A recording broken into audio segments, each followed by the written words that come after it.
શું તમને એ ખબર છે લિંબાયત અને ઉધનાયાર્ડ વિસ્તારમાં આવેલી શિવ દર્શન સોસાયટી, નવાનગર અને હનુમાન મંદિર મોહલ્લામાં લાખો રૂપિયાના રોડના કામ મંજૂર થયા છે?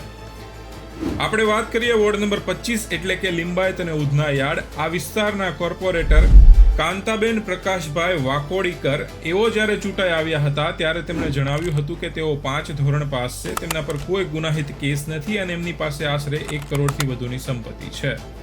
હવે જાન્યુઆરી 2021 થી ડિસેમ્બર 2025 સુધીમાં કાંતાબેને સુરત મ્યુનિસિપલ કોર્પોરેશનમાંથી 10 કામ મંજૂર કરાવ્યા છે અને જેની રકમ 34 લાખથી વધુની છે.